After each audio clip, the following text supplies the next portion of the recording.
Okay, I'm gonna call to the order of the Town of Old Saybrook Zoning Commission meeting for Monday, November 17th, 2025 at 7 p.m. Town Hall, first floor conference room at 302 Main Street, Old Saybrook. Call to order, Mark Caldarella, Chair. Jerry Lewis, Vice Chair, is absent. John Henry, Secretary, and regular commission members Bob Friedman and Laura Gray. Just to adjust the, what did you call that section? The masthead? The masthead is that there were some typos on there because we had the dates incorrect, that this is still the current board members and not the new members yet, okay? And we have Brenda Dyson, an alternate on online, seated for Jerry Lewis. We also have Joanne Galley, our clerk, and Chris Costa, our CEO. And in the audience, we have 0, and online, we have 2. Just one. Because the other one's Jeff. Oh, I'm sorry, okay, great, Jeff. We have Jeff one Davis. online, okay. Regular business minutes from our last meeting, which was Monday, September 15th. Is there a motion to approve? Make a motion for fleet minutes. Is there a second? Second. Second, any discussion, changes, corrections? Not hearing any, and take it to a vote. All those in favor signal by saying aye. Aye.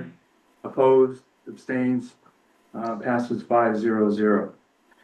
Any correspondence we have are related to tonight's inquiries or tonight's discussion. So we'll move on to new business.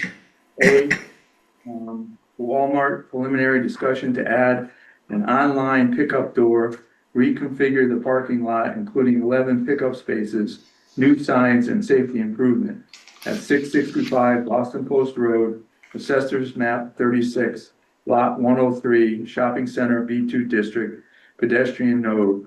Applicant is Walmart. The agent is Jeff Ford for PE. Jeff, welcome. Thank you very much. Good evening. For the record, my name is Jeff Ford, professional engineer in the state of Connecticut, and Fuller Engineering, located at 65 South Road in West Hartford, Connecticut. Appreciate your guys' time this evening. I know my colleague Ben Jednak was here before you guys for the previous application here, which was denied, and there were several good pointers that you guys had and good reasoning for, some of the things for us to bring back to Walmart and really talk through what this looks like. And I think the way we were thinking about this, although for us it was just simply restriping and adding 3 of these online pickup stalls and then moving them across the site, based on the fact we do so many of these, we kind of looked at it with blinders on in that regard, in the sense that it was just a restriping exercise. And it wasn't until you guys pointed out a lot of the deficiencies or existing nonconformities on site that we brought that back to Walmart, basically brought up those concerns, because at first they didn't understand, how it was related to the application. They engaged our office to do a site and signage inventory. So we actually went on site, which I know some of you guys did as well, to count all of these existing signs and are they all really needed? I'd argue that some, from a public safety standpoint, are needed. But we did take a hard look at that, and basically coming back before you this evening, have addressed several of these concerns. So I'll just go through them one by one, if that works for you guys, and I'll end on the signage. And then coming out of this meeting, I think our goal was to make, given it's an informal meeting, was to make the next meeting as smooth as possible, and then give us this next week to basically make the final revisions coming out of any additional feedback tonight to make sure we're all on the same page moving forward. So that's kind of the goal here. So one of the things, and you guys pointed out, there was existing nonconformities as it related to the landscaped islands. We were just short of the number required. I think 37 was required. The existing shopping center within the Walmart parcel had 35. So we added in 3 more landscaped islands. One is in this location. If you could see my hand, if you can't, I'll try to zoom in a bit. If you could zoom in. But one of the new islands was basically right here, because every 10 stalls, you have to have an island. And then similarly, as you go up plan north, there's 2 more islands that got added here. And in all three of those islands, we have planted trees. So one of the other things was that we hadn't done a landscaping plan the previous time we were before you. So those trees will now be shown and spec'd out on a subsequent submission for formal application. Where is the third one? Right on the top here, All the way up? and then right here, there had been a couple of rows back when this was originally Okay. approved that were just more than the 10 stalls. So we split the difference and added a couple islands. And then trees to go with it. Another big contentious point for Walmart, and I think we finally talked them into doing some of the lighting improvements on site. They had been brought up the last hearing that what's out there right now, albeit they are shorter, they look like they're about 14 feet in pole height. They do have those old style shoebox fixtures that are not as energy efficient. They're not as directional. They're not as dark sky compliant as a lot of the newer LED fixtures you see, the slim shoebox fixtures. So we got Walmart to agree to basically do a lighting analysis utilizing their IESNA dark sky compliant slim LED fixture to replace all the fixture heads on site. So what we would be submitting to you guys would be basically a plan calling out what those fixture heads look like and then the replacement of the lights. Now, I think it was brought up the fact that there may be some discrepancies with what the zone currently allows for, height above grade, where there's certain requirements that they're to be set.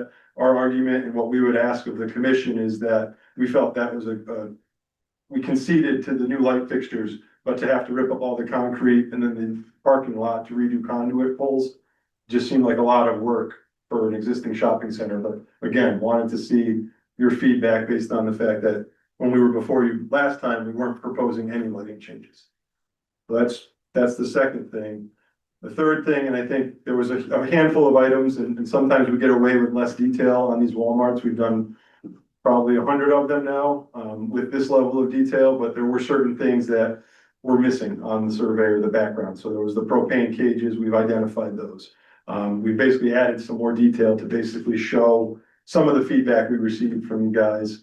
In addition to some of the snow storage areas, those are all indicated on the plan now. And we'll be coming in with the formal submission package. So a lot of those comments were well received and they were pretty easy to follow.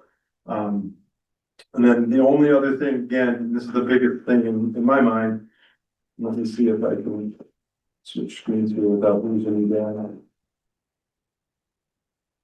Now this exhibit here was basically a compilation of our site signage inventory and kind of going through and labeling everything down to, the FDC connections on the building, the fire lane signs, the emergency exit sign, basically every sign that we saw on site, we labeled it on here. And when we had come before you previously, we were increasing signage by 7 signs based on what was out there. And to your guys' point, there's already a lot of signs out there now. So we brought this back to Walmart. They ran it up their channels. And essentially everything in red now, you'll see are signs that we're removing from the application. And I think this is the biggest reason why we wanted to come before you because it's an existing nonconformity and all of these signs are existing in place now. We wanted to get a sense from you guys on whether or not you felt this warranted or I guess achieved what it is you were trying to achieve in reducing the signs. So basically what that equated to was the row numbers on the ends of the stop, the aisles to delineate what row you parked in. They agreed that those were a little much, so we got rid of all of those. Let me see here. There was a handful, there was 8 security camera signs or cameras in use signs. We've got rid of 4 of the 8 to still keep it identified. And again, I think the reason they do that is because you see that sign, things are less, it's a public safety thing for them. When they're in discrete cameras, people are more apt to not see them and potentially commit a crime.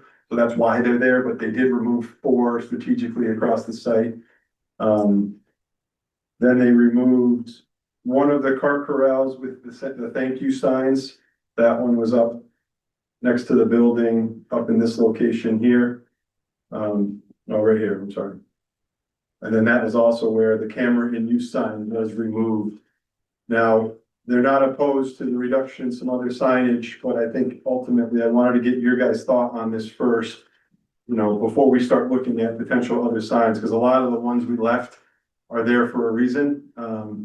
But we also understand the sensitivity to signage in the town of Saybrook. So we want to work with you guys, and basically come in. I know Walmart does too, so, that's basically a lot of the bigger changes, and I'd be happy to answer any questions that you guys have. On the sign, in which you just showed us up there in red. Yep. The chart on the plan that you gave us shows a reduced to 62. Is it a Correct. further reduction based on what's up on screen? No, so essentially, it's a reduction in 8 signs overall, and that's basically because in addition to the ones we removed, the 15 signs that came away. Yeah. There was always if you look at these 8 signs right here where the pickup stalls are now, Mm-hmm.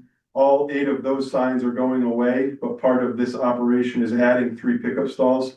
So there's 11 over here, so that's the +3 signs on that So chart. does the number of existing signs at 70, It dropped already to 62. it reflect, because there's more than 8 on that screen right now, that's where my numbers aren't adding up. You have 70 originally existing, Yep. and then you're saying 62, but I think I counted roughly 10 or 12 Yeah, so there. on the side, so it was the cameras in use, 4 went away. The row numbers on the ends of the stalls, 10 went away. The cart corrals with the thank you, 1 went away. So that was 15 signs we removed from the previous submission. But then there's the pickup parking signs, we added 3. And then we had wayfinding signs on the perimeter that were a part of the package as well. So it's a net reduction of 8 right now.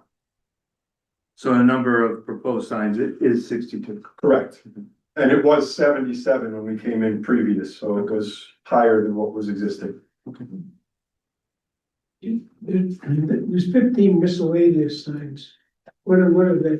So that's the no solicit, anything that didn't fall into those categories. So there's some signs over on the left-hand side. There's I don't know if it's a pump station or what, but there's a lengthy one. Notice when lights are flashing, please contact store management. Caution, ear protection, flammable liquids. Septic, that's septic. That's the septic, so that's what those are for. And then there's like fire department connections, trying to see what else isn't listed on the sign. Receiving hours, do not block fire exit, do not block fire exit. And that's exactly why we put these on here, so we can have this discussion. Welcome to the garden center hours. No parkings were covered. I don't know if you guys can see that easily or not, but. No soliciting or loitering. No customer access dead end sign, that was just to alert people, there was no way to get out of that side there. No overnight parking, no truck or trailer parking signs, they have those in a couple of locations as well.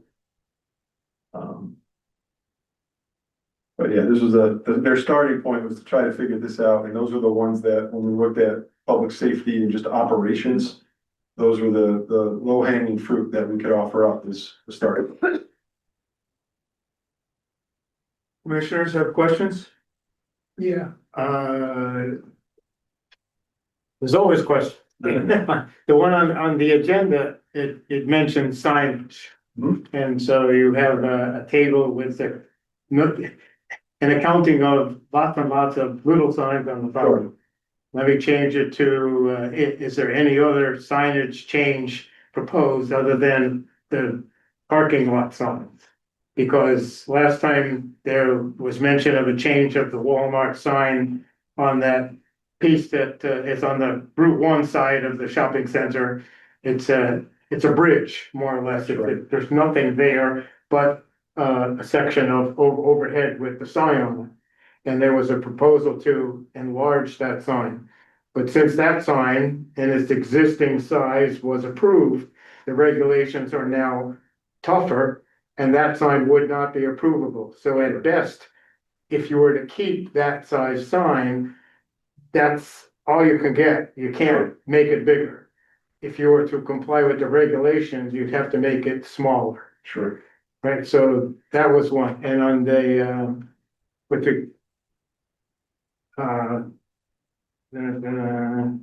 regard to the bullet point 1, 2, 3, 4 about upgrading the existing heads of light fixtures. Yes, Well, the regulations say that light fixture heads should not be higher than 14 feet. Yep.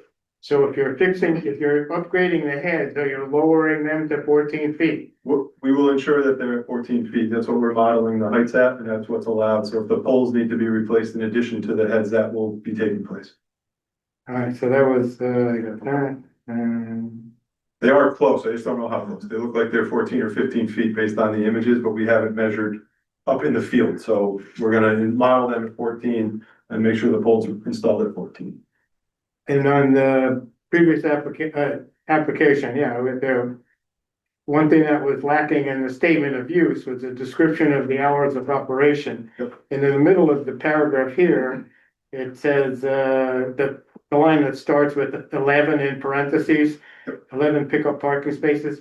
In addition to the proposed door, Walmart's operational hours will continue as they have.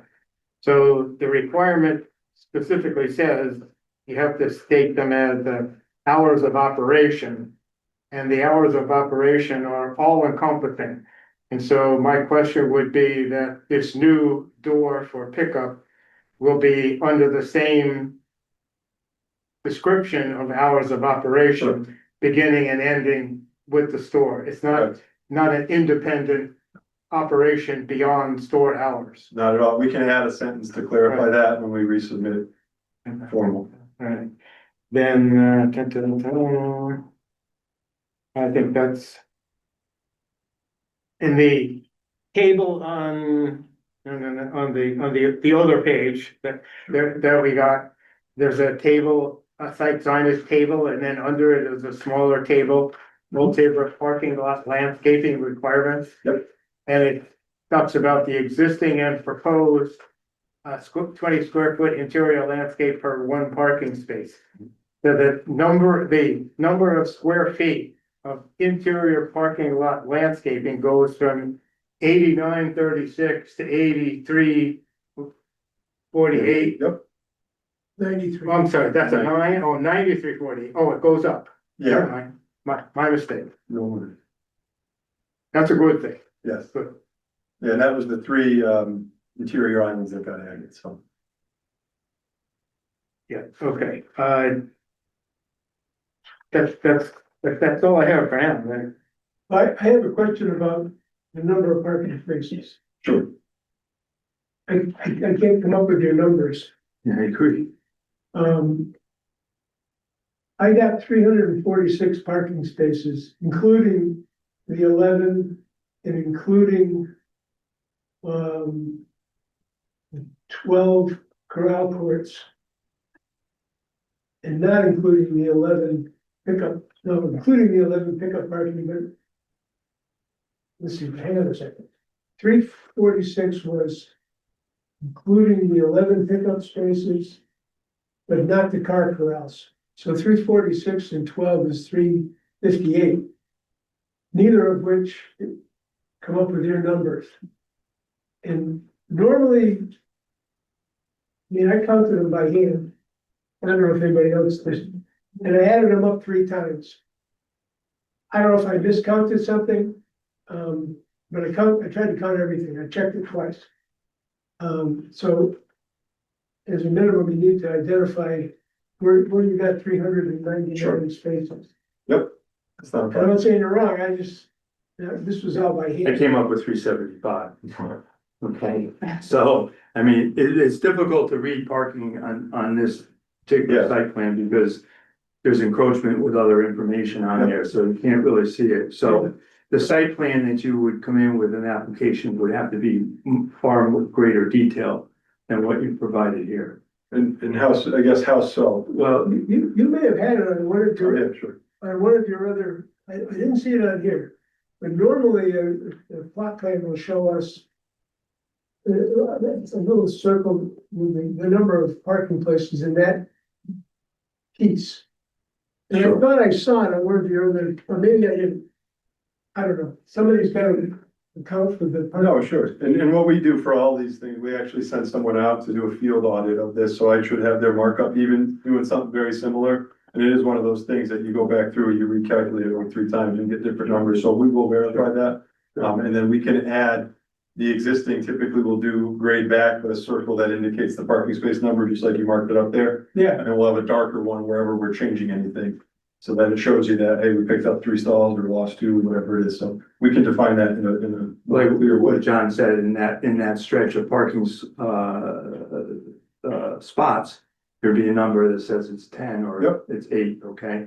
And then a chart that would add up all those to the number that you post, because then what we do, is we go back and verify those numbers on what's on paper. sure. Okay, for instance, if I look at, the chart that you had up, and on the, guess the far left-hand side against the side of the property. Yep. Where, I counted 12 in a row versus the 10 in a row. So you had 2 more spaces there, the island would have to be, those islands would have to be readjusted to comply with, that regulation, right? The other part of the detail that we want to see is this proposed new entrance. I can't tell from here, other than the existing, comments that are in here, that there's going to be a door there. Yep. We'd like to see, an exploded detail of that door. Does it have an overhang on it? Yep. Okay, if it has an overhang on it, that, if I'm not mistaken, that increases the coverage. Yep. So we have to consider that. I lied to you before when I said that those are the only 3 or 4 things we adjusted. You brought that up at the last meeting and Ben brought that back, so we actually added, the canopy was always on there. The square footage for that canopy had not been in our numbers. Yeah. And then the architect also has renderings of both sides of the building that we'll be bringing back to ARB, because we did get in front of them too and had initial feedback and comments. So we will have that for the formal meeting coming up, and hopefully an ARB referral. And then this layout here where you have the Walmart, and then you've got the dotted, not dotted, but the straight lines in bold and spaced around the property. Yes, yeah. Inside that, is that the existing building? Or is the building being outside of that as well, the store itself? Because we like to see the location of the store. Yeah, I can delineate that better. The store definitely is outside of where that limit shows. That was just the site limits of what we showed boxed out. So we can certainly, I think it's even underneath there, this line going right here. That's the, I'm tracing it. Yeah. That's the I Walmart. assume that, and Yeah. I think, but other commissioners probably did the same thing, but Sure. we like to have it defined. Sure, and there's no reason why it couldn't be darker than that, just to make it stick out.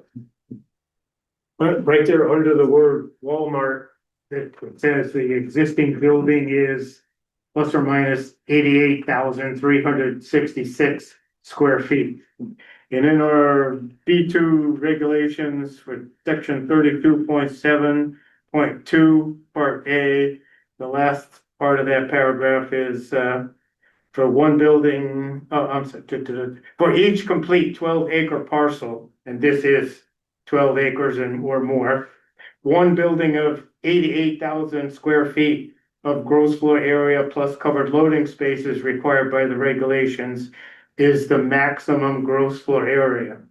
And so if you're already not over the 88,000 square feet, it's not compliant. And if you add to that, it's an increase in the non-compliance. Right. It's just. Right.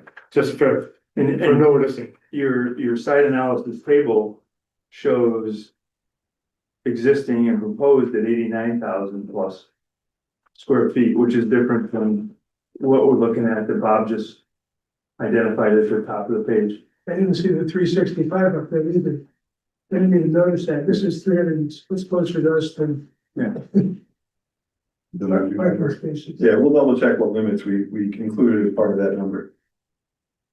But I guess to that end, if it's an existing building that we're not adding anything to, would it just be the canopy then that would trip us Canopy out of would- that section, Yeah. essentially? The canopy, if I'm not mistaken, and correct me if I'm wrong, canopy adds to the coverage of the building, so that's an increase.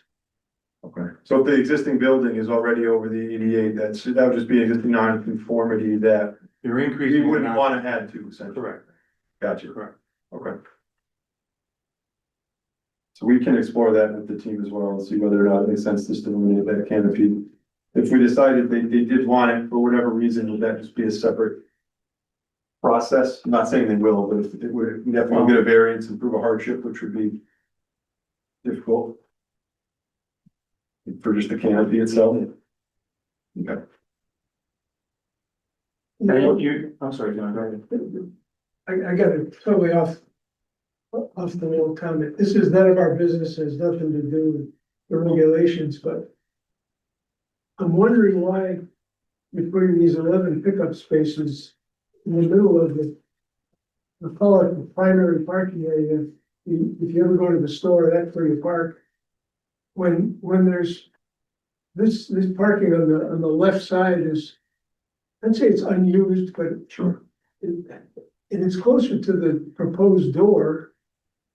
Just my thought, why would you put it in the middle of the parking lot as opposed to over on the side out of the way? Yeah, I know Walmart would be able to speak to it a lot better than I can, but I know a lot operationally what they're dealing with right now is a lot of those online pickups, which is a lot of their business is coming out that main entryway right now in front of the main store here and across that drive aisle, which is why they have, not only are we doing this, but internally they'll be going for building permits to basically redo the interior of the store as well. And then that is why they moved it. I mean, it's really none of our business. It's just a thought that I have, like, as a patron, I think of the stores. Anyway, I'm sorry, go ahead. Bob addressed earlier the 14-foot height, Mhm. okay, with the new lights, that'll be at 14 or less. I think what you had mentioned earlier is that you're not proposing to change and meet the conformity of the base. Correct. All right. That's what we would be requesting, just because they're all existing and to demo all of those lights across the whole parking lot would be. So what you potentially might offer in the application would be a maximum height with the lights of 14 feet. Correct. So you're reducing that non-conformity, but you're not gonna reduce the base Correct. non-conformity. Correct. Yeah, it wouldn't be a 14-foot pole off of the exposed. Right, so it's from the ground, From the ground To the to top. yep, it's 14 feet. correct.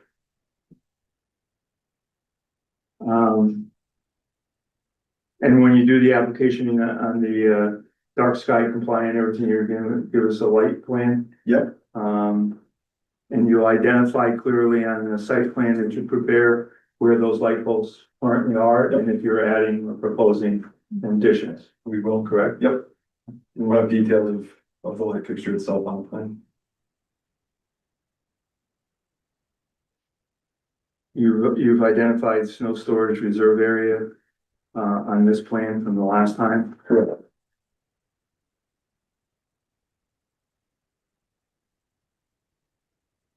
You've addressed the island of 10 spaces. We'll double check those couple of aisles that you were talking I think about. there was one other that I saw.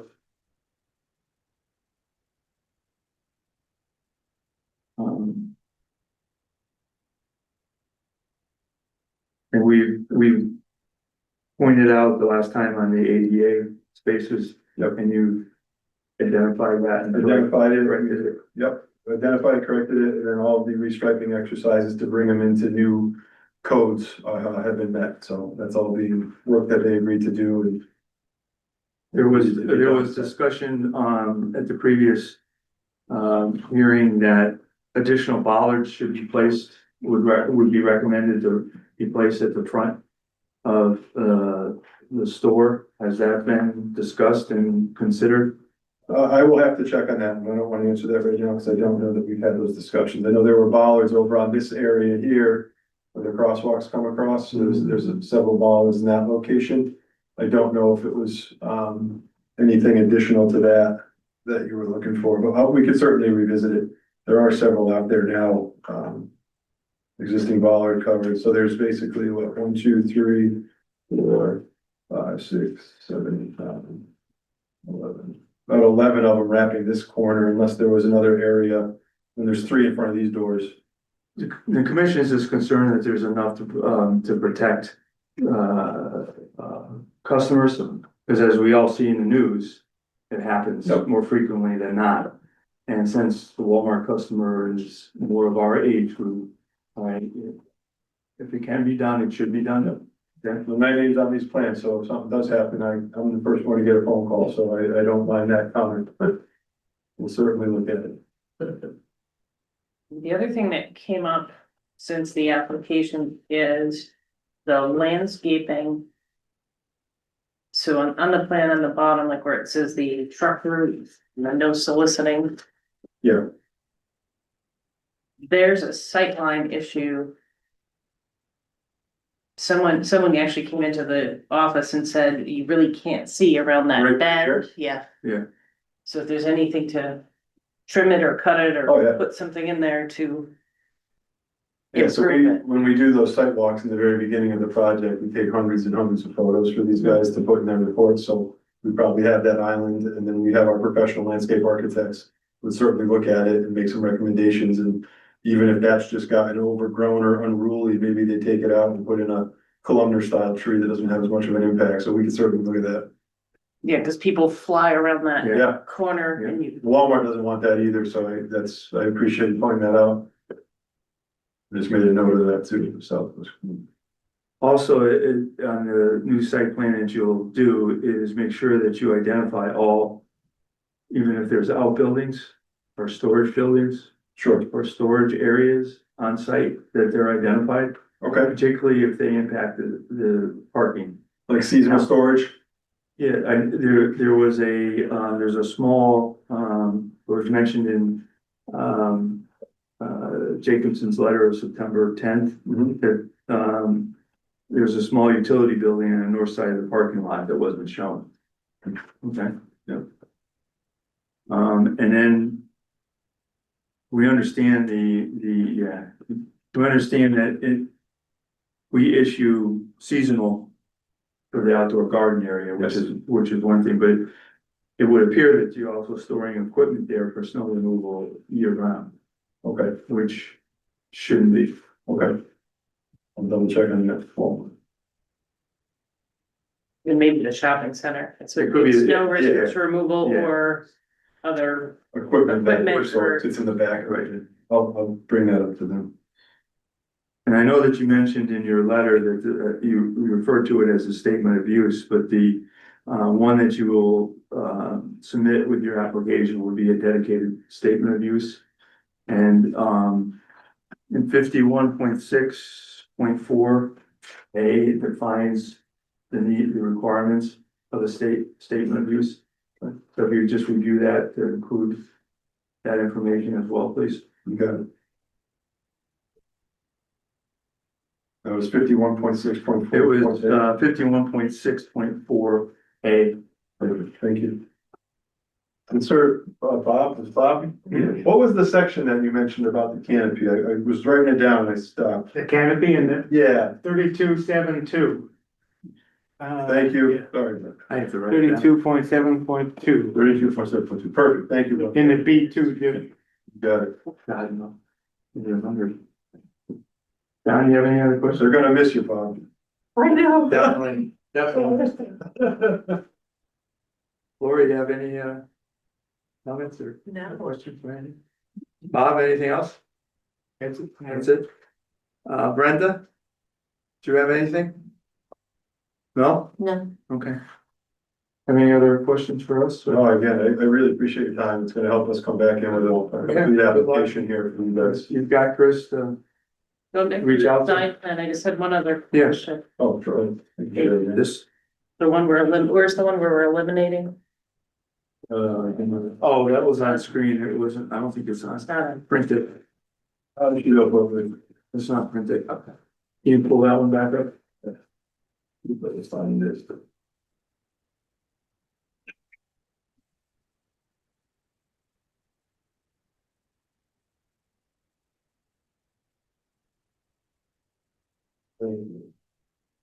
Sorry about that. All right. There an area he's going to, Chris? So the garden center, the welcome to the garden center, the banner mounted to the fence is gonna stay? I believe so. I can double check on that. And then on the side, it says what garden center. On the right. Hours mounted to the fence. Yeah. Store hours mounted to door. So from a practical perspective, half the time when you go to use the garden center, doors are locked. Yeah. So I don't know if it really makes, if you're funneled through the main store, I don't know what the functionality of. You know, those, obviously in the summer, the doors are open and everything, but this time of year you go in, no matter what kind of a sign, they're normally shut because they funnel people And through. that's the So I- doors on the right where the crosswalk is. Mhm. Yeah, Okay. more times than not, they're Locked. locked.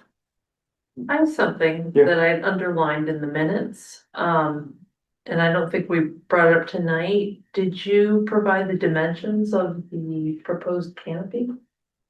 I know we have on the architecturals that will be submitted as part of the formal application, but for this informal meeting, I don't think we dimensioned it out for you, but they are detailed and we have elevations. This whole area, right? No, it's basically, it's smaller than that. So it's a double doors. It's just this It's gonna be Okay. to here, and then it comes right over. It just covers the immediate door. See, okay, But it is gonna be about 8 feet wide. Yeah. Roughly, okay, and 2.5 feet out. Exactly right. okay. And again, we'll have to bring that up to them about the increase from the 88, because that basically eliminated canopies in those locations without having to do some crazy entitlements. And just in closing on the signs, wherever you can convince your client to Yep. reduce the number of signs. Yep. Would be favorable. Okay.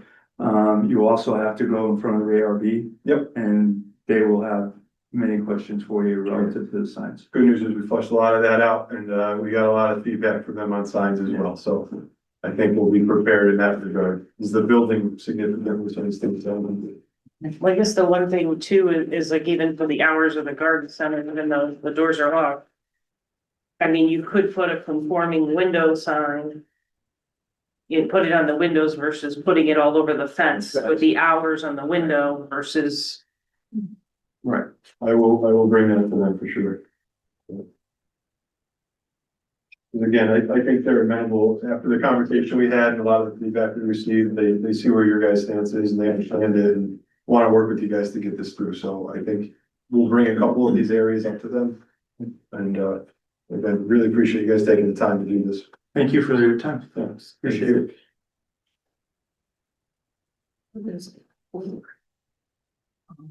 There was nobody online that I knew. No.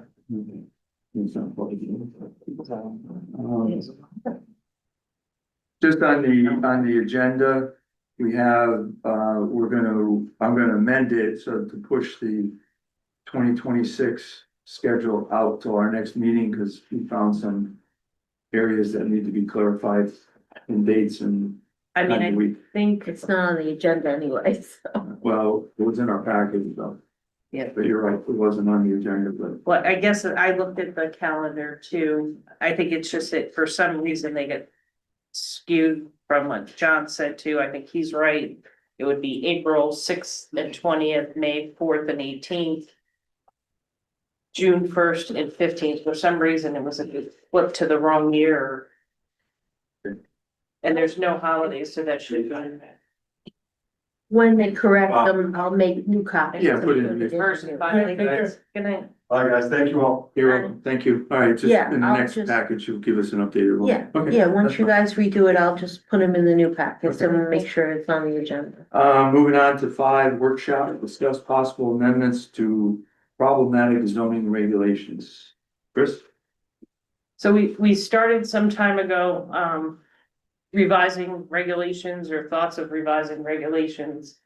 So the 1 day change that we're with our old board versus the new board, the thought would be to go through with the new commission members to go over what we had discussed with text. There was some things too that I hoped I'd have for you, since but there would be a few little delays with those, so I thought tonight we would just kind of go through and talk about some of the things that we previously discussed, and if there's something else, rather than go through all the text tonight without the new member here. It doesn't really make sense to kind of get into the weeds of it. Your December 1st agenda is pretty packed. And Mark and I were talking that maybe, somewhere in the interim, we can get that text to you to look at. If not, we'll kind of start more of a January kickoff. To digging into this a little bit deeper, some of it. We did talk about before. We talked about for accessory apartments, removing the lot size requirement, because if it met the health code, does it really matter the lot size if you can meet your coverage and that, and then putting in some text, pretty much prohibiting, just as we did before, the variances. So if you can meet septic and you can meet your bulk standards, then you can have your apartment despite the lot size. And that was initially, we talked about, our regulation says you have to have a lot with a minimum of 12,500. But there are situations where somebody has 12,300, they can fit a code compliant septic in, meet all the regulations, and we put a prohibition in that you couldn't go for a variance, so that we didn't have for accessory apartments of those bulk standards. So we would do something similar, but eliminate the lot size. Sorry, there's a lot of.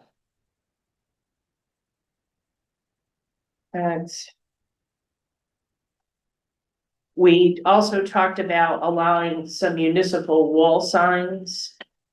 Because in the Saybrook Point district and in the Residence A district, there's nowhere in the regulations that allows for wall signs. So the, one of the things came up, the high school wanted to put their kind of their Rams logo over the door. But there's no regulation that would allow us to permit it for some reason. I don't understand why. I know a lot of our, all of our buildings say town hall, high school. So it was something we discussed. And at the time we had talked about, I think the size was 50 square feet. And I don't remember if that was the reduced amount or we went, I think it was 70. I It's reduced picked out amount if I remember. 50 was the reduced amount then.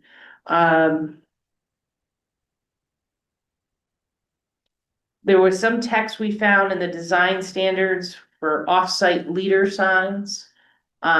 We don't allow those, so it doesn't make sense to have them as to encourage them. I don't know how that got in there. And there were also some photos in the design standards, for example, like Action Sports, there's a picture of it with a banner and a rooftop sign. Well, we don't allow the banner and we don't allow the rooftop sign. So it doesn't really make sense to, and I think it's just as the regulations have evolved.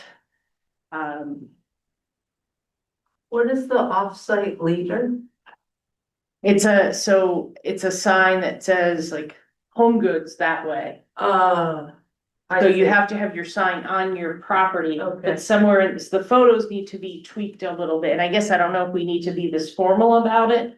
We had a rig that allowed off-site signage. You could have two, I think, but you had to have permission from the property owner. It wasn't like you could stick a sign in the right of way. If some other property owner at the corner allowed you to put a sign, you could have a sign for your business off-site. It was one of those 1 foot by 4 feet or something. I think it got removed, so I think that's part, We I had think that a we long took time it ago. out, And we took it out, but the picture, there's. and now we need to Picture's put still it there. back. The picture's still there, that's what, it's Get removed rid of the picture.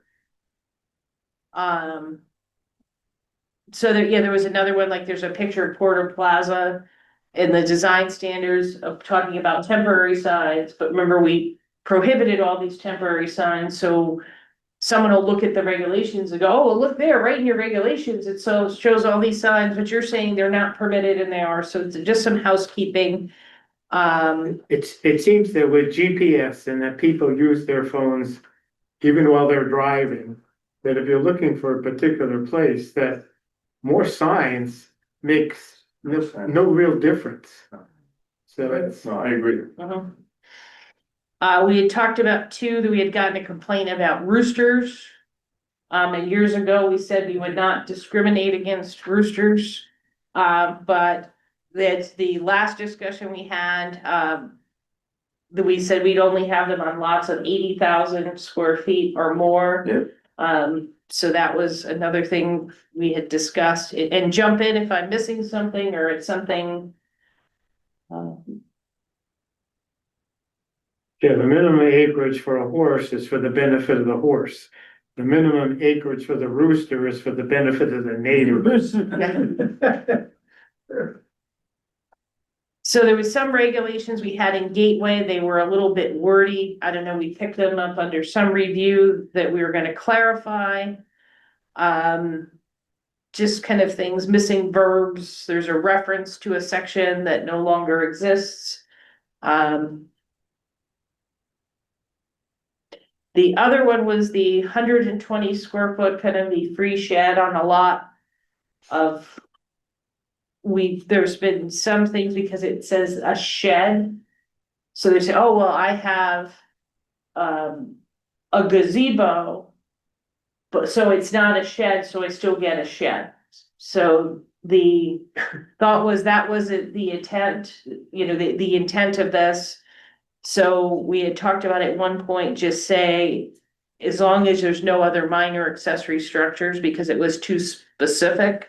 So if you have a gazebo and a greenhouse as accessory structures, then it's, oh, I can get a free shed at the 120, even though I maxed the coverage, and the intent was, if you had no room for coverage, rather than go for the variance, that you have a shed on a non-permanent foundation, block, something of that effect. We had a number of sections we talked about with outdated terms for nursing home facilities and residential life care that we talked about changing. Just because it's no longer the correct terminology, or they changed those names. So that we worked on. We talked about, we did defining the definition of a shopping center with a minimum of 2 acres of land and 20,000 gross square feet of gross floor area, because there was an issue between and defining shopping plaza.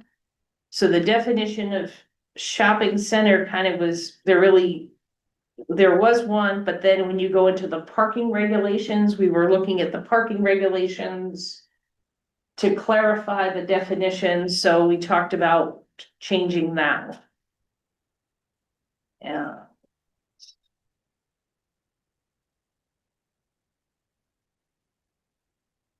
The other one, it's kind of a new one, is I'd like to add a definition of pergola. So a pergola, if you can see the sky, it's exempt. However, on a residential lot, we had someone who pretty much half of the yard was a pergola. So the thought would be for, to make those something maybe 400 square feet. I mean, that's a pretty big. Is this the one at Bel Air? That's Okay. like just- And then there was no definition, and then it was, can you see this? So I think defining it makes sense, and maybe limiting it, and maybe saying anything more than 400.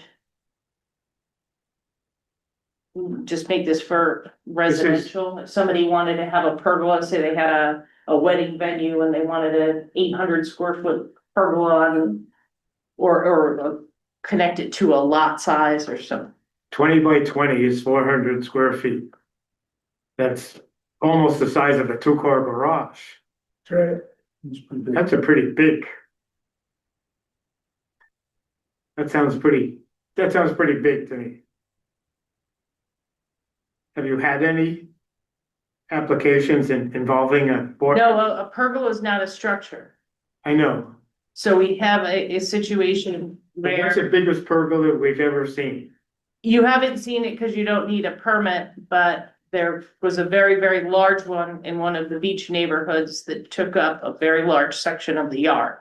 But Which made me think about it a little bit, someone really could go through and take their whole yard and make a pergola.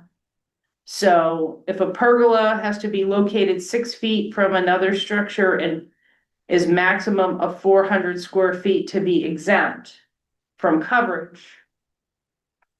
Then, 400 is pretty generous, that's all.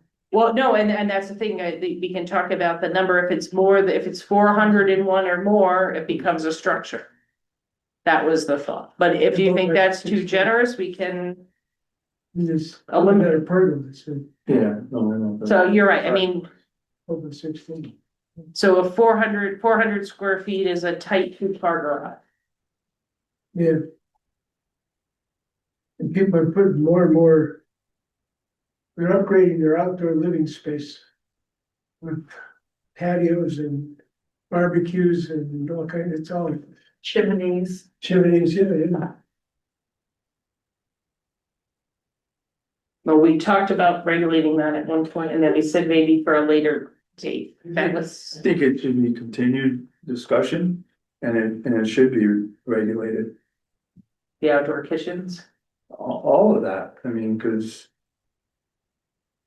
they can get out of proportion, let's say, you know. Not that So we, how do not that you, we don't wanna see them, but we have to how would you? evaluate what is acceptable and what is excessive. The North Cove Historic District Commission, or the Historic District Commission went through that in North Cove. Somebody wanted to put a chimney, like pretty much in their front yard. Overlooking the cove and the boat ramp, and they said no, you know, we don't want to set a precedent. We don't want chimneys in everybody's front yard. Yeah. And so the homeowner backed down and created something that was much, much shorter. Definition is certainly a good idea.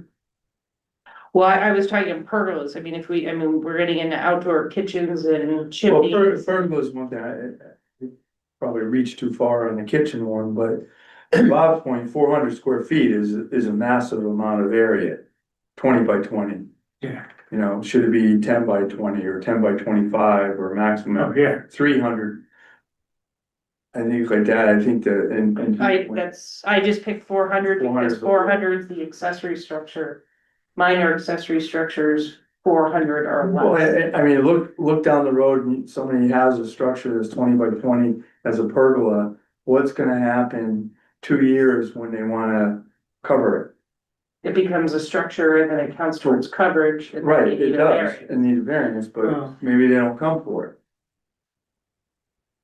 two things, if it's 400 square feet, if it's 10 by 40. That's, should there be 400 square feet with a maximum dimension of 30 or That would- something like that, you know, it's like you end up micromanaging, but I thought a structure was anything that was permanently placed. Fences count as structures if they're over 8 feet high. But a pergola, Why would a pergola not count if it fence because you counts? can see the sky and it's not covered. But what happens? And if a the fence is not a structure either. Plants grow over it. I'm looking for. Area. They put this fabric, Yeah, right. So they put fabric is over it. Open and close. I mean, you can see this, I mean, You know, my porch, the porch on my house, which is 650 square feet, was a patio at one time. right, And before I bought the house, it evolved into a 3-season roof. And that's kind of that's what you think about, how those things evolve into. Well, it really couldn't evolve if they couldn't meet the coverage. right. But it doesn't stop someone from doing it Yeah, without going through the necessary steps to obtain approval. Then it's a violation. Right. So I guess I'm looking at it from the perspective of. We have a lot of people doing things that they're not supposed to be doing. Without permits, but there are people who are gonna put a pergola in their yard to use as a pergola, not as. A future. And we allow what, on a shed 10 by 20? Right, Mhm. maybe a pergola or something like that.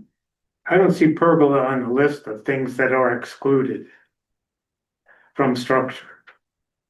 Well, I thought if it was, the definition I've always heard from this commission is if you could see the sky, it's not roof.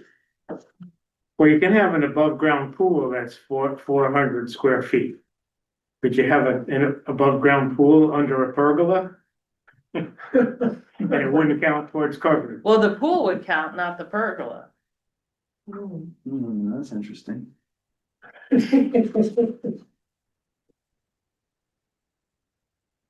Same thing with that cantilever deck. But we don't allow, that counts as coverage. Right. I just picked 400 as a number to start with, just because that's. We've always said 400 or less is an accessory structure. A pergola is not roof because you can see the sky. Can it be redefined as an accessory structure? Or recategorized? Well, that was the whole thing. If we say a pergola, you can see the sky and it's not a structure, right? Right now, there's no size to it, so someone could make their whole yard a giant pergola, so to speak. So the thought was if we put a limitation on it and anything over X square feet then becomes coverage, which stops that because the ground coverage limitations, would you rather have a porch, a house, and a pool, or would you rather have than a pergola? You're most likely gonna want your porch and your house and your pool.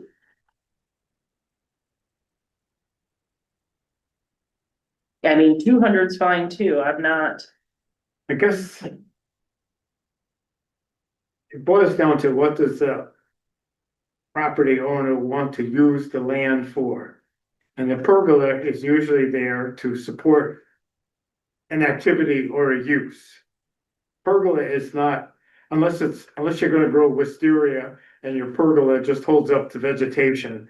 That's not so common anymore as it maybe once was, like a Harkness Memorial Park. You can see a pergola holding up Growing vines. grapes. Yeah, and grapes.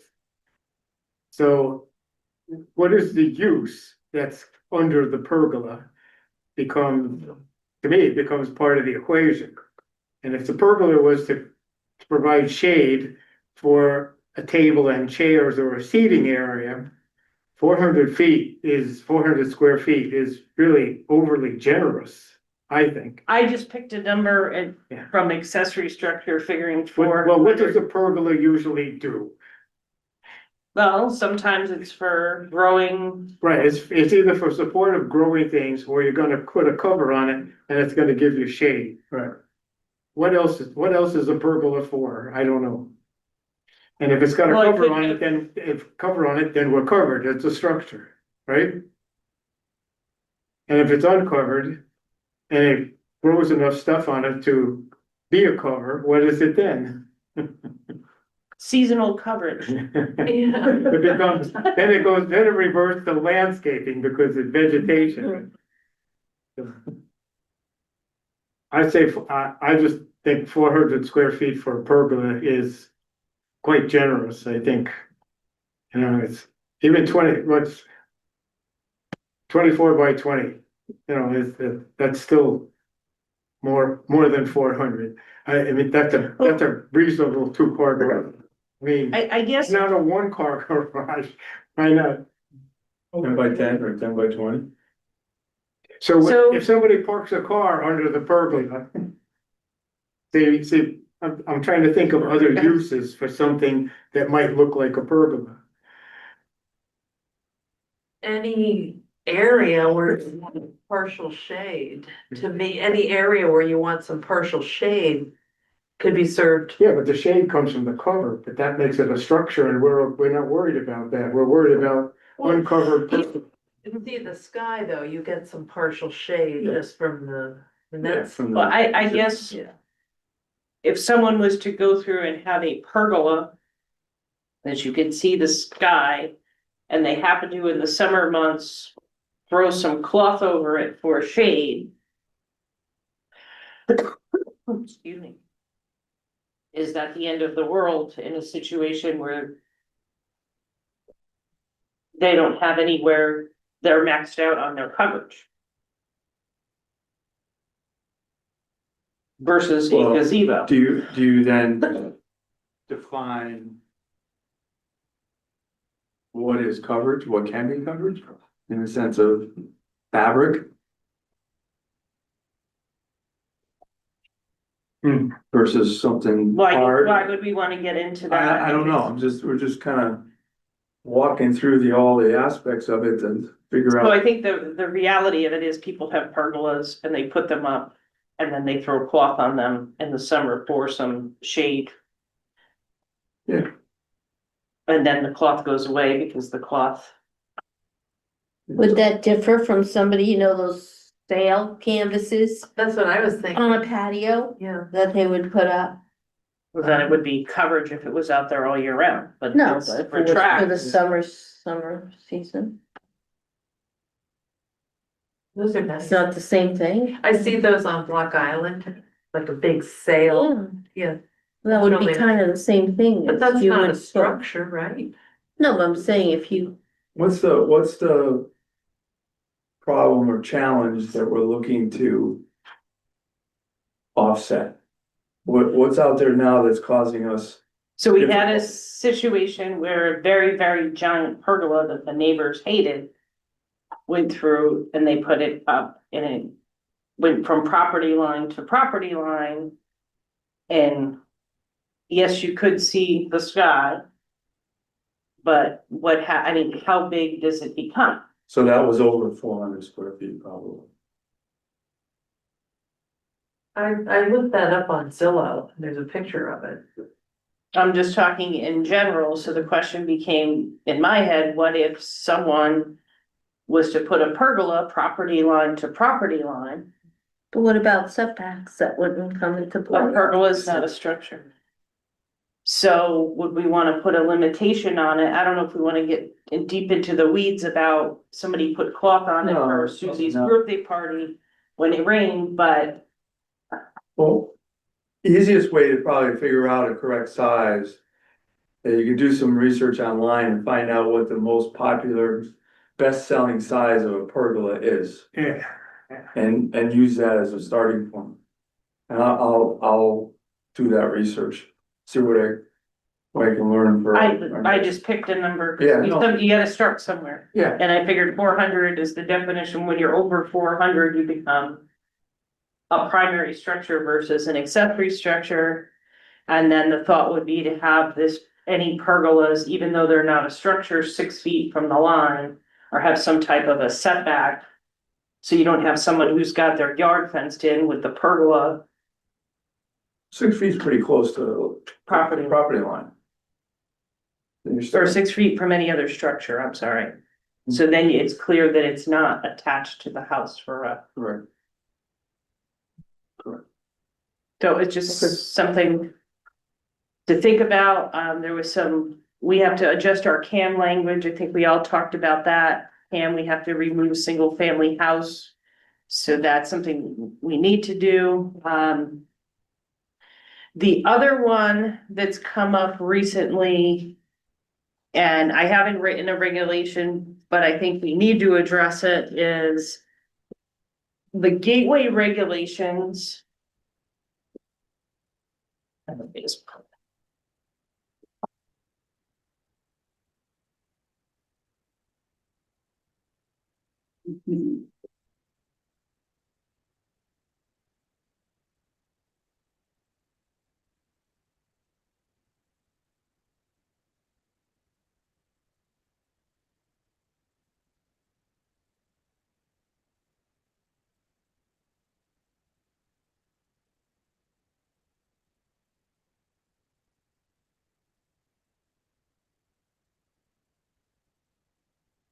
Take me a minute to find it now.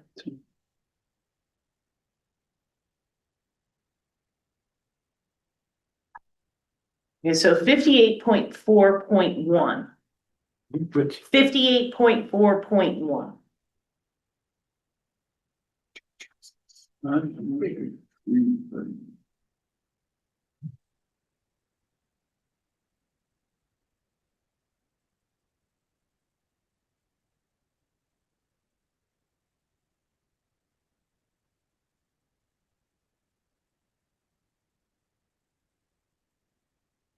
commercial tree cutting means you hire a business to cut the trees?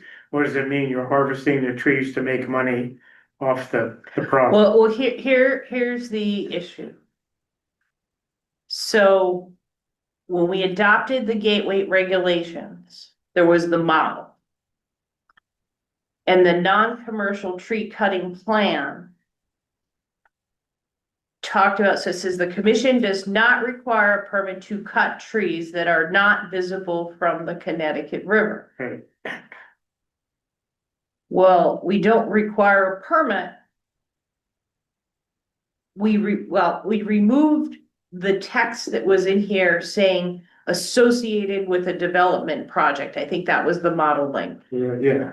So, but the problem is the commission is still regulating all the trees in the Connecticut River, even if they're not visible. So I don't think we intended to do that. I think the intent when we did the gateway was to have a higher standard.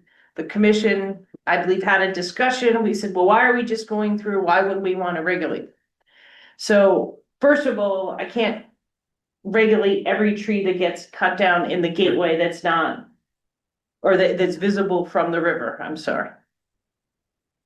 For trees visible from the river, the commission designates the tree warden to issue permits for the cutting of trees, and no commercial tree cutting occurs in the absence of an issuance of a permit. So we had a recent situation that came up, and then it kind of tripped a bunch of different little situations, and I'm not going to get into the property or the specifics. However, if you read this, you could have a tree that's not in the riparian buffer area, the 100 feet, but is very tall and visible from the Connecticut River. So the way that this reads, for trees visible from the river, the commission designates the tree warden and no cutting occurs in the absence of an issue of a permit. Well, then the question becomes, well, when do you issue a permit? Because the trees, usually the cutting occurs when it's diseased, dying, or damaged. So what happens in a circumstance where you have a tree that's not in the riparian buffer area that a property owner wants to take down? Technically, according to this, they have to go to the tree warden to make the determination. Yeah, I know. So what I'd like to do is, it's a little bit problematic because first of all, you can't regulate every tree cut in the gateway that has some visibility from the river. And I'm not talking the 100 feet, beyond the 100 feet. Over the years, we never really put in a permitting process. Someone would say, I'm coming in to take a tree down in the gateway. It's diseased, this and that. We'd say, okay, well, document what you're doing, replace the tree. And 99% of the people who came in would go through and come back after and say, oh, I took the tree down. I put something in that's native to the area. So the way that this reads is that we'd be issuing a permit to cut all trees. Who issues the permit? The tree warden or the zoning officer issues the permit. You could issue a permit? In the event of the unavailability of the tree warden, I'm the authority. Either agent of the commission grants a permit upon approval of a non-commercial tree cutting plan. The non-commercial tree cutting plan was meant for developments, but we took that text out. So the reason that was the gateway model. So I don't think it's a horrible idea to say, okay, don't cut trees that are not visible from the river, but I think a property owner should be able to go through and say, I have this tree right up against my house. It's healthy and so forth, but I don't want it up against my house. or whatever it is if they're not doing this massive clearing. So there's a situation in town where someone put up a spike fence made out of trees to block views. Oh, boy. So that this is a different one where they want to take this down to clear up someone's view and to replace it with other trees and vegetation. Technically, this is saying they need a permit, but what do we issue a permit to take the tree down for if it's not diseased or damaged? Well, Or- if you can't get the permit, then you can't take the tree down. That's the thinking. Right. However, It's not. stumps don't lie. And if there was a tree there and it got cut down, nowadays, there's no repercussion. No. And you, So and you heard what happened in Camden and at least one other town in Maine, where there's a slope. And this property owner has trees on the uphill side, and the trees grew up tall enough to block the view of the next property up the hill. And they asked the downhill property owner to cut the trees, and they said no. And so they poisoned the trees. The uphill people poisoned the trees to the point of polluting the soil to kill the trees so they could have a better view. It's in court in Maine. But, of course, the uphill people were from New York, and I think in both cases where but the initial finding was that they illegally caused the death of the trees. And the property owner had to get a permit and take them down because they were dead. And when it was found that the trees had holes bored in them with poison and that the soil had been poisoned, now the property owner up the hill has to replace the trees and mediate the poisoned soil. So that they have to remove the soil and plant mature trees. But they don't care because they got a They better got view. their view. That's what we're up against, all right?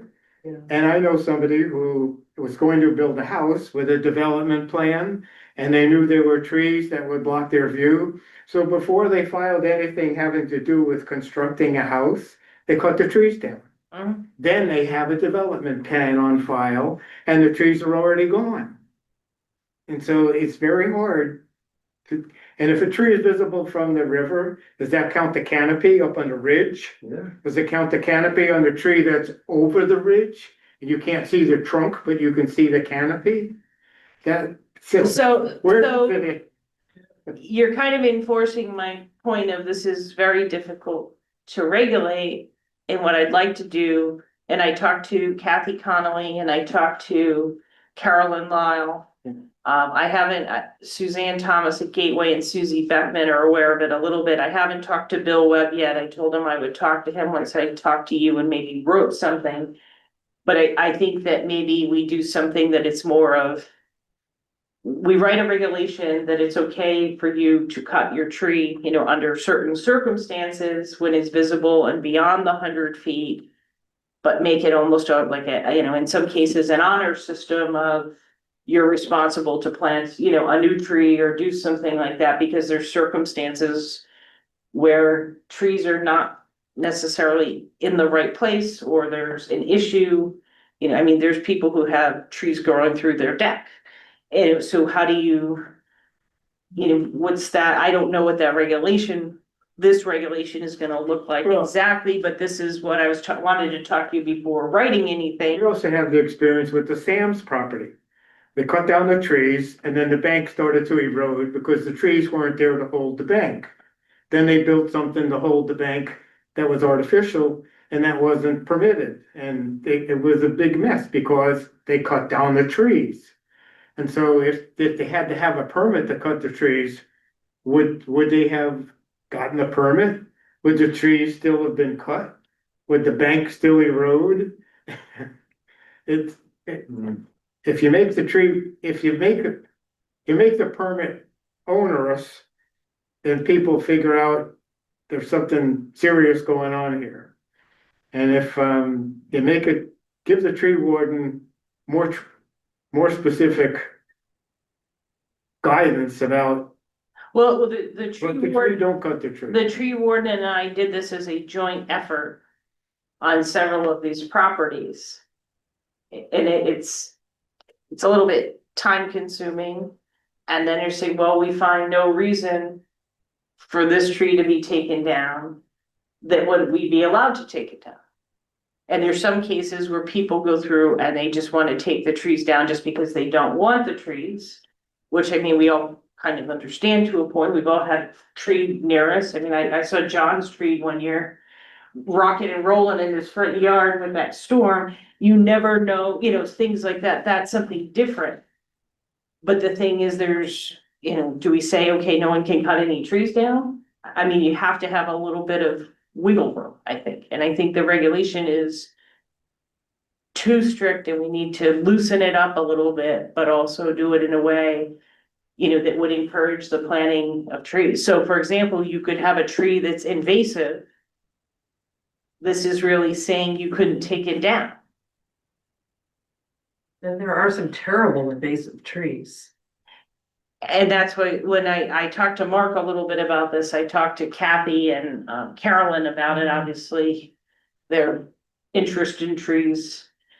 There's a property in the gateway in Hamburg Cove, at the north end of the lower cove, before you get to the bend at Camp Clare. The property's right next to Camp Clare. They tore down the old house, which had been on the market for more than a year, believe it or not, but it had never been updated since the 40s, and didn't have good bones maybe, but they tore it down.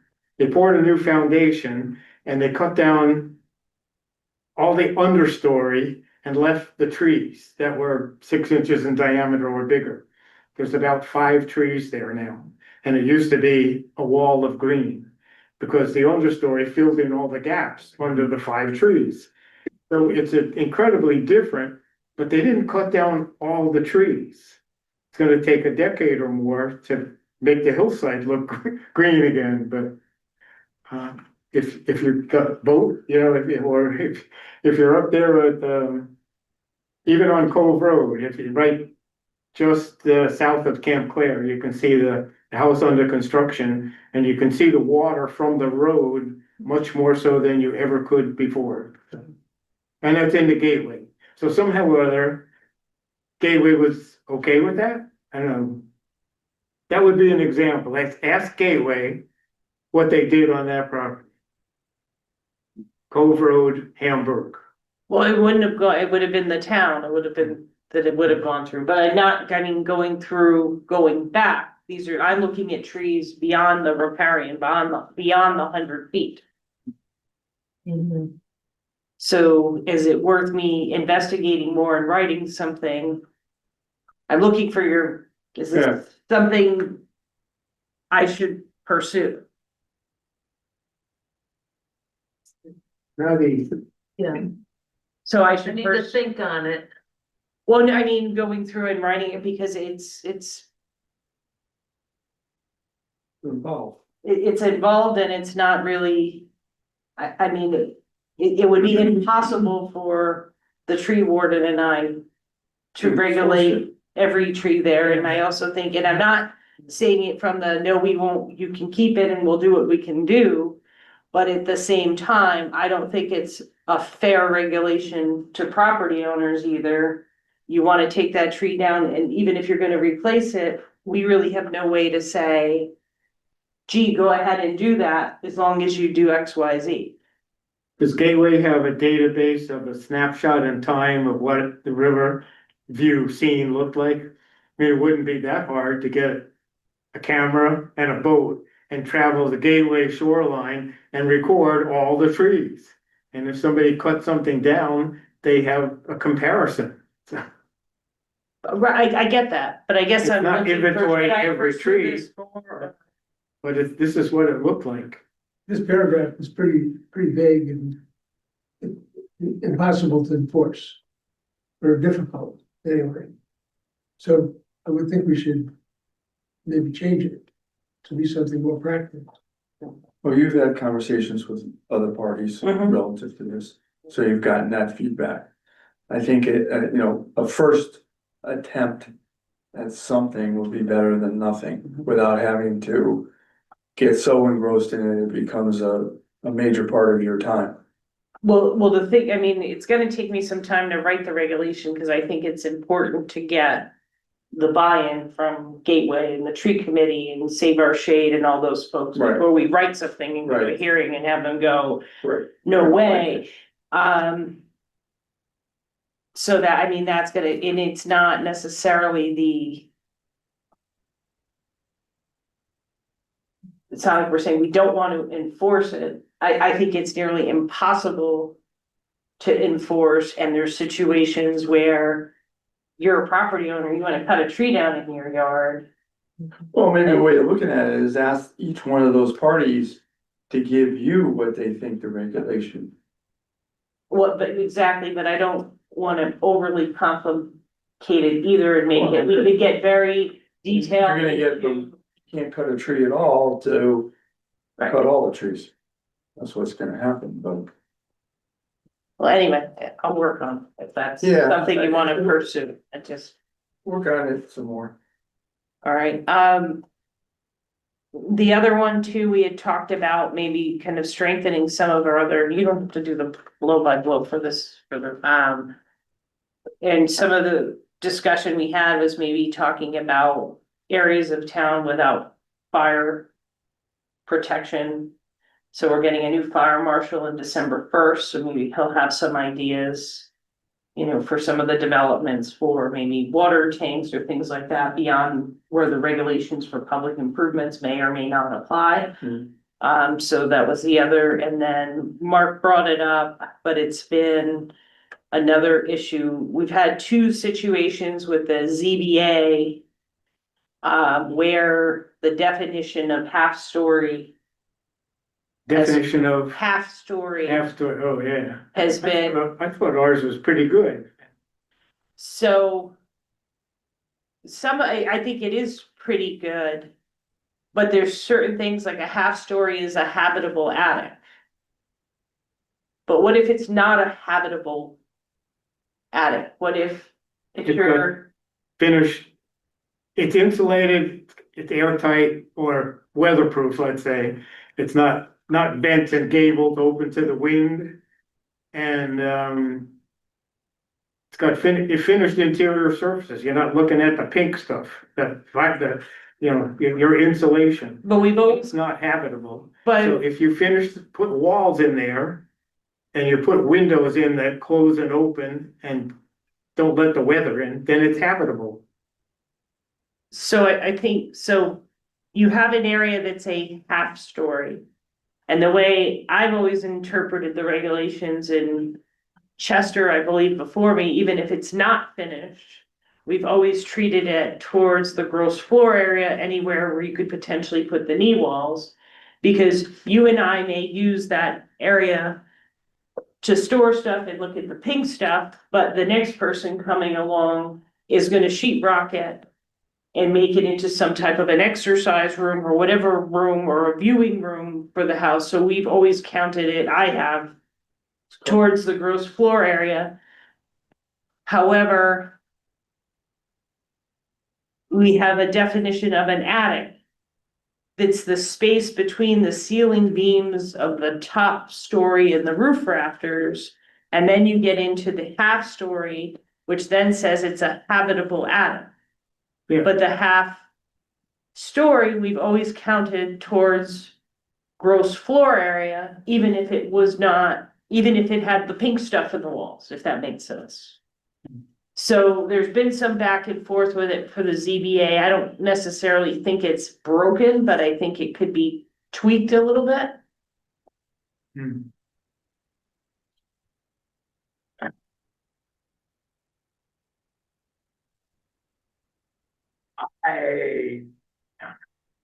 You think not? How do you? What's the issue? The issue is that a non-habitable attic gets fixed up incrementally to the point where it's habitable. We're trying to find that line. No, I think that habitable should be removed. That's not the issue with the ZBA. they don't feel that this, and I can show you the sets of plans. So there's been a situation where the zoning enforcement officer interprets the regulations, but there's members on the ZBA who've looked at it differently than I look at it, and maybe you look at it. And the thought was maybe we need to take a look at it again, whether we decide to change it or not, to make sure it makes sense. Is that, Kevin McAllister was sleeping in a habitable attic in Home Alone.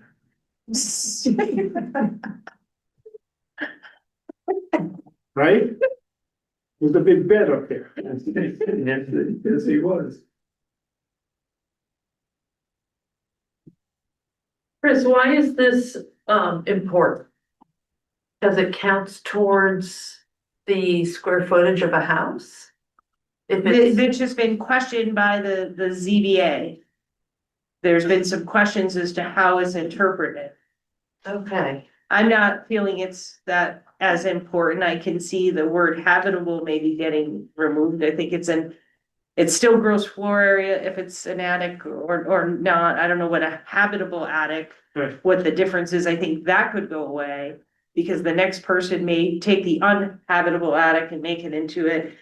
It's the difference between a half story and a third floor that's been the struggle. That's more of the issue, is making a half story into a third story. So what's happened is there's architects and people who come in that call what we call a half story a third story. So we have a definition of a third story, but even though it's called by the person designing the structure a third story, it still has to meet the half story definition. That's where I think this is getting Yeah. jumbled up.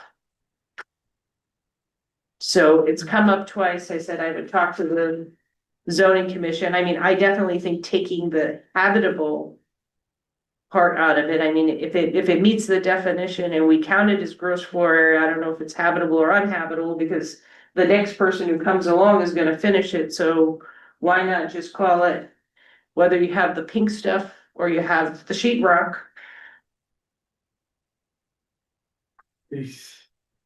But is the attic flooring considered gross floor area of your home? Depending on, this is the yeah, it's where we talk about the half story. Cause that's exactly what we did. We had a pull down staircase. And we put in a real staircase and made a room and got rid of a room on the main. So that's your definition of half story.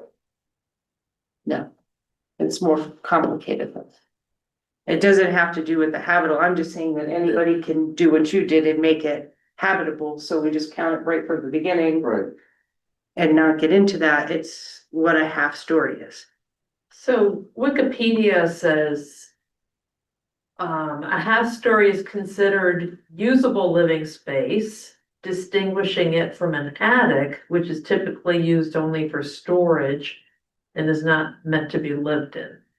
So it's the definition in our regulations in section 9 of half story. That's the issue between a half story and the third. And I think part of it is that when you, like you did, you just looked up at Wikipedia or you look up different definitions. Sometimes what happens is you kind of assume something is something from what you know, but our zoning regulations define it how.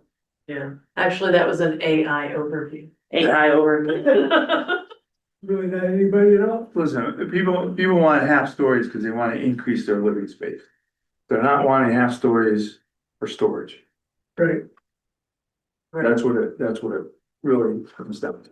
And on the smaller lots, it's pushing them, they're very nice. They have viewing rooms. You can see the water. It's not your conventional grandma's attic in the half story Right. type of a thing. That's the difference. And it's more inclined to happen along south of 95. What's wrong with our definition? And she clearly shows a full story, a second story, and a half story. And it defines a half story in dimensions, and it says it's habitable.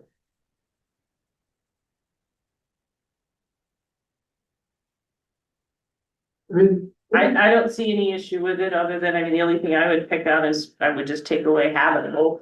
Or it calls it a habitable attic. yeah, But in attic, we have the definition, it meets what we call an attic. just the space for anything. Well, if you take habitable away from it, it could be either or. Well, we count it towards the gross, I mean, we count it towards gross floor any Right. area anyway, so I don't think it matters if we call it habitable or. And I haven't read through it lately, but I think it's pretty clear, it says you can't put a deck off that either. It That does, story. no balconies, doors, decks. Off But the half story. door is one thing, can you put a roof window? We wanted to put a Juliet, So but we that wasn't allowed, because it was a house, or, Maybe it doesn't need, maybe it's just remove the one word. You gotta read it a little. I don't think, No. I mean, we'll take a look Take a at it, look I at don't it. think it needs to, but go back to attic, we'll go back to story and the 50%, we don't allow a third story. Right. And I think part of it is. Which one? I'm trying to evaluate the purpose of the definition of attic and the purpose of the definition for half story. I see a greater purpose regarding the definition of a half story. Mhm. The definition of an attic doesn't really do anything, does it?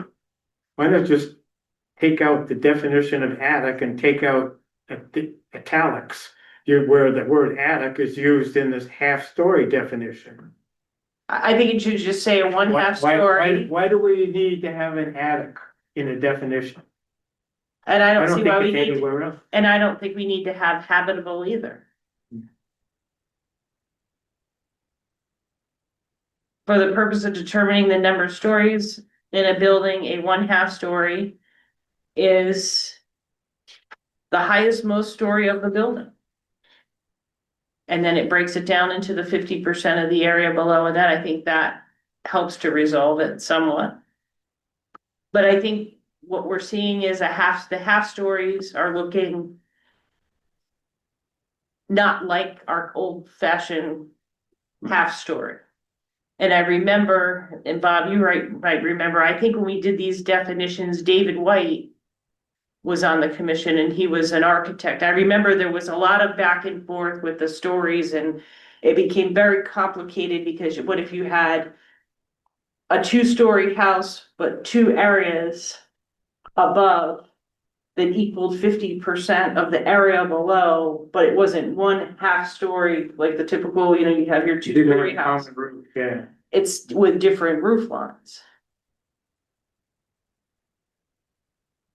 Which I don't see, I mean, I think you could have that too, as long as that half story. The square footage relative to the floor below is the floor directly below, not counting any other square footage of the floor that might be lower. That's where it stemmed from a really long time ago. There used to be a nursing home on the river, and they had a partial second story, and they claimed it was a half story because it was half of the square footage of the story below, but it was the entire floor of the story below, not just directly underneath. So we covered that in the improved definition, and I don't think that the half-story definition needs to change. I think if maybe there's an interpretation involved with a particular application or something, but I think a half story is a half story. Attic is useless as a term. Well, I think you need to define it. Mhm. An attic is a non-habitable space between, An attic is an uninhabitable half story. yeah, basically. Yeah. Just flip it together. In terms of definitions, it just seems silly not to have a definition of it. I mean, every house has an attic. Well, we do have a definition of I it. know we do, and Bob was saying, well, maybe we don't even need that. I think we do, I think we just. I think we do that and just cut habitable and attic on a half story.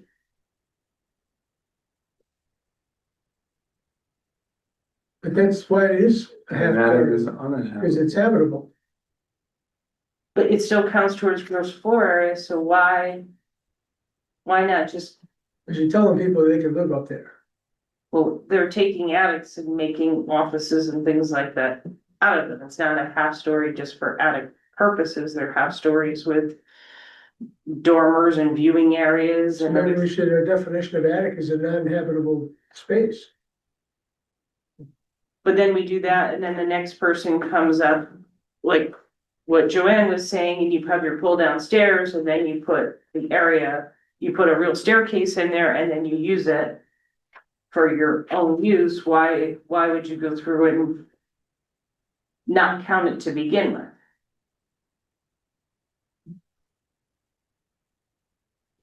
Because to begin with, it wasn't livable space, it was just storage. That's what I'm thinking. I have a ranch and I don't think you could ever make a half story because it's too low. Right.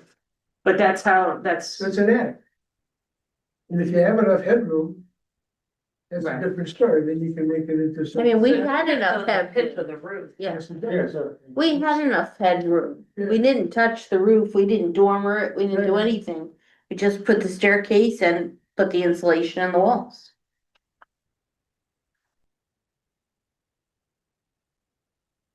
I'll look into it further, because it could be that I kind of just defined it, not just the immediate area below, the whole floor below with the 50%.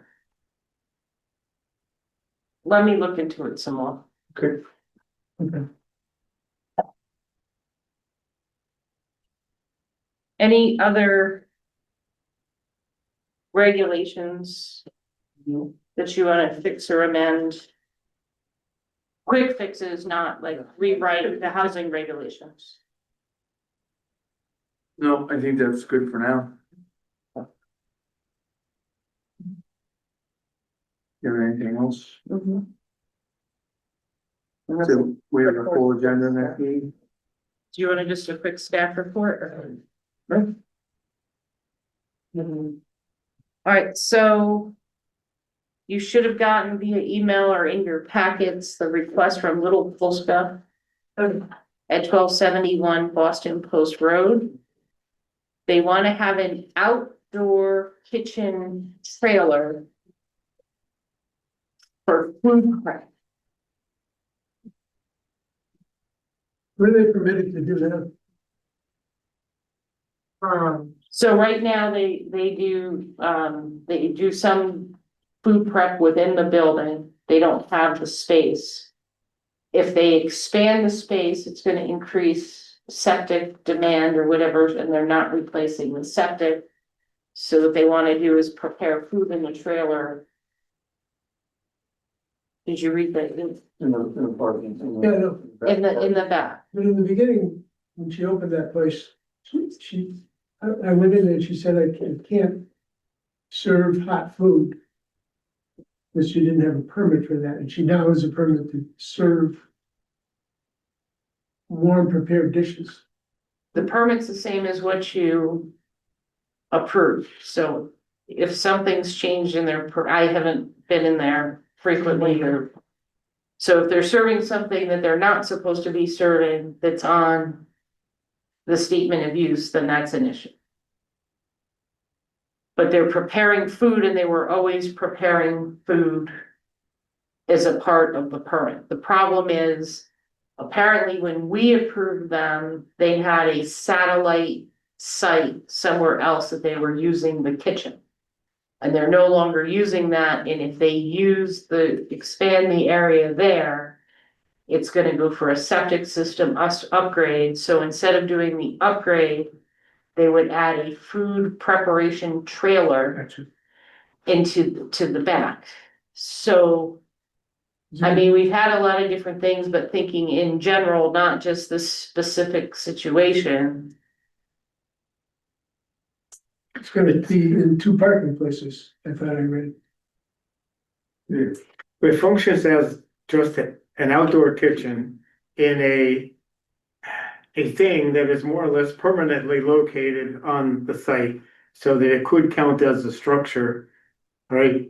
Well, I would think it would count as a Yes, I structure, think, yes, and and it so would trip a as long as the modification. structure can be accommodated, and if it eats up parking spaces, do they still have enough parking for what it is? If they don't have tables and there's no counter service of food to be eaten on site, then it's not a restaurant, right? So if they have a place to prepare the food outside that they sell from the inside, but people aren't eating it there, does it become a takeout restaurant? That would be one question. The other, Well, I guess I'm not stuck on the restaurant part of it, I'm stuck on. We have people who come and they say, okay, I'm gonna put in a walk-in cooler and put it on the back of the building. Or they're gonna put a walk-in or some other structure for this, this is a food preparation detached structure. Which I mean, or trailer, which I would count as coverage, cause it's not like they're gonna move it for the most part. Saybrook So Point Inn, Saybrook Point Inn for a time had a truck parked in the corner close to the, you know, the fishing trips and whatever. And the truck was there for years and it was part of their storage. It was a refrigeration unit. And it was an extension of a refrigerator. And we counted it as part of the structure until such time as they took the truck away and then it subtracted from the structure. So yes, a truck can be on site as a structure with a use. The use is important. If it's food preparation, then it gets health inspection and all that stuff. That's not our area of expertise.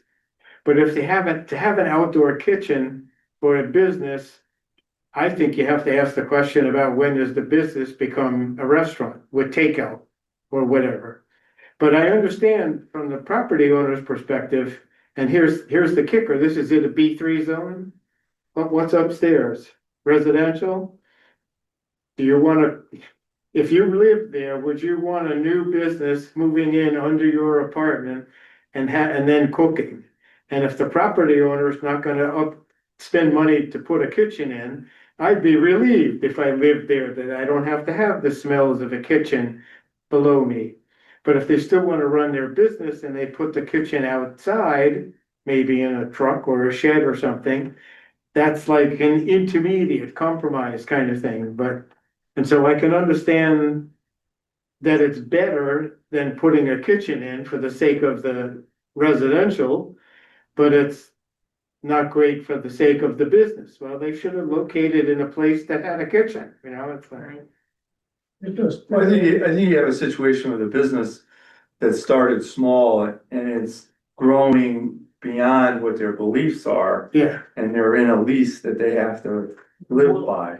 The health department, I guess they've been using a different kitchen from the beginning, so I don't think it's growing, they don't have that other kitchen anymore.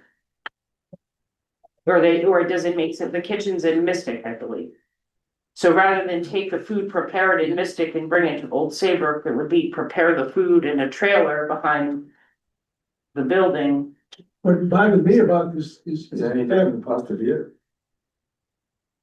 Pasta Vita is an industrial zone. No, I know the There. industrial zone, but they're using their kitchens enclosed, but they're making food that sells out the front door, but it's not a restaurant. But they're manufacturing with an accessory use of that, whether you question it's accessory, this is a retail store with some sales to it. It's not an accessory use. Can I say something? Sure, fine. Bob was talking about the tenant upstairs, but what protects the tenant from a truck being outside their window with a generator going? Right, in the summertime, if they have the windows open, they still get the They're gonna effect. get, yeah, There is. Well, that's the property owner's Apartments. responsibility I there. mean, there would be a generator running to cool the Not truck. necessarily, they can run a line out to the trailer for electricity, not a generator. You know, I don't know what the parking situation is there, but what I thought I read in here was they wanted to put it across two parking places, and there's no place to park there now. Be in the backside against the wooded area. Well, the first thing is, I mean, I guess why I'm coming tonight is this is definitely different and unique. It's not a normal request. Yeah, it's not something that comes in, oh, I wanna put X, Y, Z. So you wanna have them come talk to us? I'm asking you what you wanna do. I mean, it's kind of, it does kind of verge on, or like Bob said, are we on the verge of a restaurant, or are we on the verge of whatever else is happening, but apparently the restaurant. Some other restaurant kitchen has been supporting this use from the beginning. It's great that they're doing well. But we've never had a request. I mean, is a outdoor kitchen preparation trailer an accessory use to a retail store with food prep? Can I ask a quick question? If they're doing food preparation, are they gonna be hooked up to water? Because food preparation would sort of imply water, the necessity for that, and does that impact on septic? The reason they're doing it is that they would not be hooked up to the septic at all. Okay, So to avoid being in the building, it would be outside with its own water. Self-contained, probably. Yeah. Says here that the landlord is unwilling to do any of this. So my workaround is a food truck with its own septic that I am responsible for. So somehow this, It probably has a gray water holding tank. right, that's what he's saying here. And that it would take up 7 spots, 7 parking spots. 7? I thought it was 2. I saw where they've written 17 through 23 spots. I didn't see that in. It was in Chris. So on the site plan, it would be in parking spots labeled 17 to 23. 6 spots. 6 spots? mhm. 7. Yeah. That might be a problem. Yeah, it bothered me, but I didn't see the site plan. So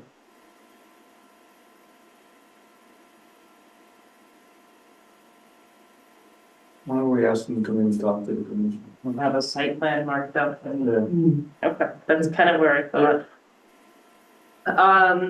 See if we can figure out something. The next one, just to, Skippers is rebranding, same owners. And it's, the new name is EOS Greek Pitas. So they're finding, I guess, they're Greek food and now they're gonna be serving, bowls. Which, so they're gonna do that, they were gonna do a facade renovation to the building, and then in the front, put kind of more like French doors to the patio with a different look. Is it something you wanna see, or is it something just to go to architecture review board and? It's just it's a rebranding. So it's used to use, so rebrand Same owners, different name, different food types. and structural change to the front of the building. Kind of like a French door look that goes to the patio to give it a different atmosphere. Patio's there? Yeah. Patio. Yeah, that was it. So ARB and Yeah, because you'd be concerned about colors, materials. materials, And sign. lighting, signage. Okay. That building needs a, facelift. I think that'd be nice. So the other thing, I know you've been kind of hearing bits and pieces about the housing bill. I haven't really had a chance to read it all because it kind of arrived and it came pretty quickly, and it's a pretty big bill. But one of the things in this that is gonna be a little bit interesting is, so right now we're getting ready to adopt our affordable housing plan, which was a requirement that Connecticut General Statute 830J put into place 5 or 6 years ago, and now it's a 5-year update to the plan. So my understanding is that now it would remove that requirement from the town, but it could be a regional plan. And Bob, I learned more since we spoke. So it could be a regional plan, or we could continue with our own plan as well. And it would be a regional housing growth plan, which would include everybody in our region. So I'm not sure where we're gonna go with it. I mean, obviously the governor has to sign it into law. But I'm kind of, the more I think about it, we've spent so much time, the planning commission Bob is our housing task force representative, and he graciously agreed to stay on as the housing tour task force representative. We spent a lot of time and effort going through educating and learning all these things to do the actions, and now the plan, not that it says just stop housing planning, but I almost kind of feel like I think we should continue anyway. So it's something we'll see what's gonna happen and watch. So that's, and I'm sure there's other changes that'll impact us, but I just need a chance to read it. I tried to start reading it. Between that and counting parking spaces, I couldn't get through that. That's There's enough. something about a transit district as well, and there's other parts of it. There are options for us. I've just been too busy that I just Yeah. haven't been able to really sit down and kind of, take the time to read it cover to page to page. Speaking of tired, or busy, tired. Anything else? No? Anybody have anything else? No? Make a motion to adjourn, Motion to adjourn? seconded by Laura. Second. All in favor? Aye. Thank you very much, everyone.